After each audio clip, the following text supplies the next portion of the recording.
Estas son las notas rápidas en 3x3, 106.9. Vaya noche la del Bernabéu, un 1-2 contra el Manchester City, que duele, y duele mucho, pero que deja sobre la mesa, un montón de preguntas, casi más que el propio resultado. Es que lo que tenemos son muchísimas crónicas, análisis de después del partido y las sensaciones de una contradicción enorme. Totalmente. Y eso es un poco la misión de hoy, ¿no? Entender cómo una derrota en casa en Champions puede acabar, paradójicamente, salvando la cabeza de un entrenador como Xabi Alonso. Es que no estamos hablando de un partido cualquiera. Esto es ya el gran clásico moderno de Europa. Sí. Cada Madrid City es un examen final. Y en un club como el Real Madrid, la presión es tan brutal que un solo partido te puede definir la temporada. Y el proyecto entero. Se mira todo con lupa. Todo. No se analiza en marcador y ya está, ¿no? Se mira el lenguaje corporal, la táctica, cómo reacciona la gente. Cada detalle cuenta, y eso es lo que vamos a intentar hacer aquí. Pues empecemos por ahí, por el césped. Porque los primeros 30 minutos del Real Madrid son, y en esto coinciden todas las crónicas, un vendaval. Absolutamente. Un equipo que sale a morder, a comerse al rival, con una intensidad que sinceramente no se le había visto en semanas. Y casi de inmediato, en el minuto 8, llega la primera gran oportunidad. Sí, una jugada rapidísima de Vinicius. Provoca un penalti clarísimo de Mateus Núñez. Hay un momento de suspense con el VAR, pero vamos, la decisión es clara. Es que es el escenario soñado. Minuto 8, en tu estadio, dominando. Es el momento perfecto para dar el primer golpe. Un golpe que no llega. Ahí está. Fede Valverde le pega con todo, como hace él siempre, pero el balón sufre un ligero desvío y se va a córner. Pero ojo, aunque no es gol, la sensación en el estadio era de peligro constante, de que el gol era cuestión de tiempo. El Madrid estaba asfixiando al City, y esa sensación se acabó materializando. Sí. No de penalti, pero sí con una jugada que define a la perfección lo que buscaba Alonso. Minuto 28, gol de Rodrigo. ¡Y qué golazo! No es solo la definición, que es exquisita, ajustada al palo con el interior. Es cómo se construye. Una transición rapidísima, recuperación, Bellingham que conduce y una asistencia perfecta. Es el Madrid que da miedo en Europa. Y además con un protagonista que lo necesitaba muchísimo. Era el primer gol de Rodrigo en toda la temporada. Desde marzo sin marcar. Una barbaridad. Romper esa sequía en un partido así parecía, una señal. El guión perfecto. El Madrid era superior, el plan funcionaba, llegaba el gol. Parecía que todo estaba bajo control. Parecía. Pero aquí es donde la historia da un giro de 180 grados. El empate del City. Y de la forma más dolorosa posible. A balón parado y por un error individual. Cuéntame cómo fue. Es un centro al área, un cabezazo picado de Esguardiol que, en principio, no debería generar más problemas. Y aquí pasa lo impensable. Thibaut Courtois, el seguro de vida del equipo. El pilar. No ataja el balón, lo escupe, como se suele decir. Lo deja muerto en el área pequeña. Y claro, un regalo así en Champions y contra el City es letal. Nico Rilly, que pasaba por allí, solo tiene que empujarla. Su primer gol en la competición, fíjate. Pero detengámonos ahí, en el error de Courtois. Las crónicas son unánimes. Fallo gravísimo. Pero es solo un fallo técnico. A eso iba, porque no es un error cualquiera de un portero cualquiera. Es la caída de un símbolo. Exacto. Es que Courtois es el jugador que te da calma, el que te salva cuando todo lo demás falla. Cuando él comete un error de esa magnitud, tan impropio de su nivel, la onda de choque recorre a todo el equipo. Es un golpe anímico brutal, va más allá del gol. Es como una grieta en los cimientos. De repente, el equipo se siente vulnerable en su punto más fuerte. Y esa fragilidad se contagia. El City, que hasta entonces no había hecho gran cosa, lo huele. Y el golpe definitivo llega justo antes del descanso. De nuevo, desde los 11 metros. Otro penalti, sí. Esta vez de Rüdiger sobre Haaland. Una jugada donde el noruego le gana la posición con pura potencia. Rüdiger llega tarde, a destiempo. El árbitro necesita el VAR, pero la imagen, no deja lugar a dudas. Y Haaland no es Valverde. No, Haaland no perdona. Engaña a Courtois y pone el 1-2. Me llama la atención un detalle que apuntan varias crónicas. La celebración de Haaland es casi inexistente. Una media sonrisa y ya, como si fuera un trámite. Esa frialdad casi duele más. El City, sin hacer un partido memorable, ni mucho menos, le había dado la vuelta en 15 minutos, aprovechando 2 errores puntuales. Y eso nos lleva a una segunda parte que es un mundo aparte. El guión cambia por completo.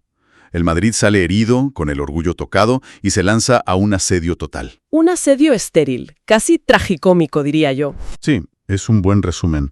Porque lo interesante es que, a diferencia de otros partidos, aquí sí que genera un torrente de ocasiones. Fue un monólogo de ocasiones falladas que iba alimentando la frustración del Bernabéu.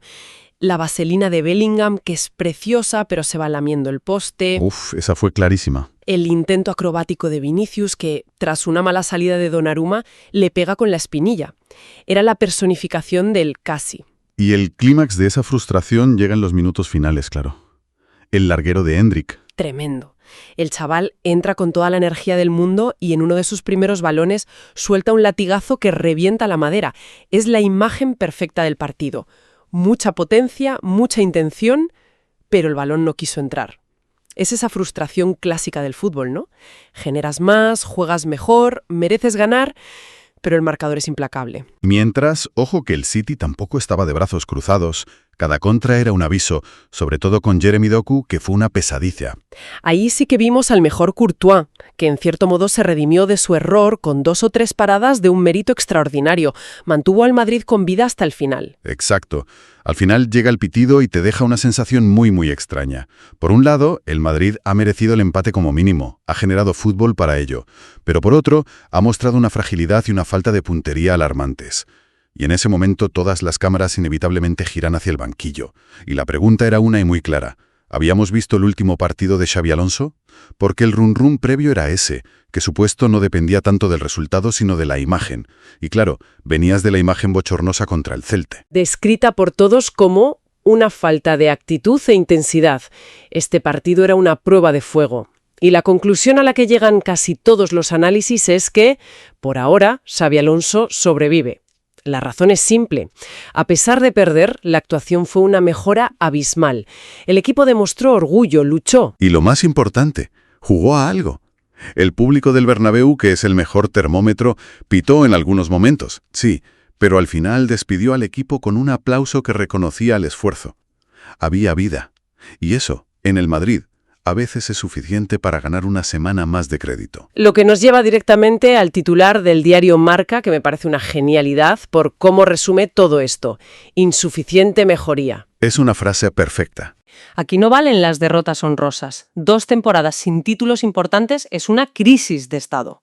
Y dentro de esa mejoría, para mí está la clave táctica más importante que deja el partido, y que puede definir el futuro del proyecto de Alonso. A ver. La inclusión del canterano Gonzalo García como delantero centro, como un 9 de referencia. Espera, porque esta lectura táctica es fundamental.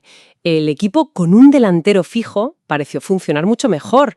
Un jugador que fija los centrales, que genera espacios. Y que libera a Vinicius y a Rodrigo. Exacto, para que hagan lo que mejor saben hacer, encarar desde la banda. Durante meses se ha hablado de la falta de un 9, y en el partido más importante, la solución improvisada parece que funciona. Y lo fascinante aquí ya no es el dilema táctico inmediato para Alonso, es que esto pone sobre la mesa el alma del proyecto a medio y largo plazo. ¿A qué te refieres? A ver, por un lado tienes una fórmula que funciona. Un sistema con un 9 clásico que potencia a tus mejores jugadores. Por otro, sabes que en unos meses tienes que hacerle hueco a una superestrella como Mbappé, ausente por lesión, que tiende a ocupar precisamente esas zonas del campo. Ahí está. Entonces la pregunta es mucho más profunda. ¿Quiere el Madrid ser un equipo construido alrededor de un sistema que funciona o un equipo que se adapte a una constelación de estrellas? La respuesta a eso definirá la próxima década del club, mucho más que si Alonso sigue o no. Pero hay otra variable en esta ecuación que no podemos ignorar, la actuación del rival. Porque todo este análisis sobre la mejoría del Madrid puede ser un espejismo si no consideramos cómo jugó el Manchester City. Totalmente de acuerdo. Un comentario que se repite en casi todos los análisis. Es la sensación de que el City ganó en el Bernabéu sin meter la quinta marcha. No se vio a ese equipo apisonadora, a ese coloso de Europa. Para nada. Jugaron un partido correcto, serio, pero con el freno de mano puesto. Entonces, ¿no estaremos analizando esta mejoría del Madrid un poco en el vacío?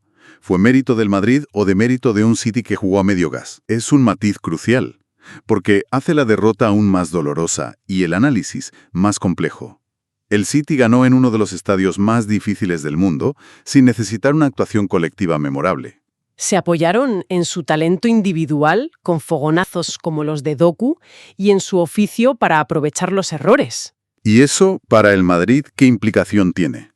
Pues que la sensación de oportunidad perdida es todavía mayor. Claro, se compitió, sí, pero se perdió contra un gigante que no estaba en su versión más temible.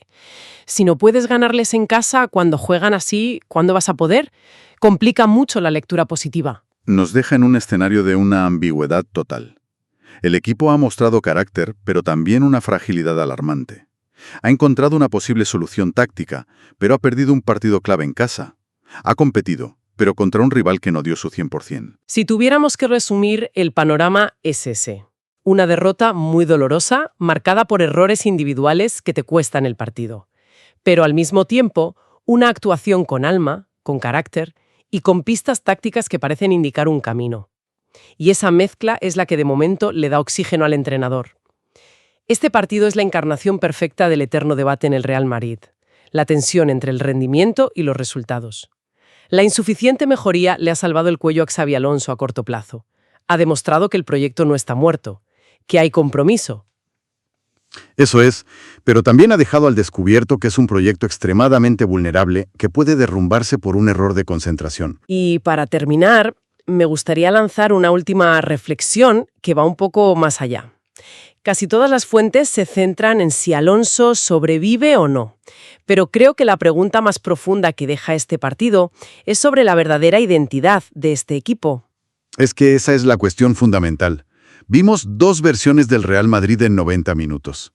Sí. Por un lado, un equipo capaz de someter a un gigante como el City con un fútbol de presión y de vértigo. Y por otro, un equipo frágil, casi infantil en sus errores, capaz de regalar un partido que tenía controlado. La pregunta a largo plazo no es solo si el entrenador continuará. No. La pregunta es, ¿cuál de esas dos caras es la real? Y si el equipo será capaz de encontrar la consistencia antes de que los resultados, como siempre pasa en este club, dicten una sentencia que ya será inevitable. Estas son las notas rápidas en 3x3, 106.9. 3x3, el podcast de la semana.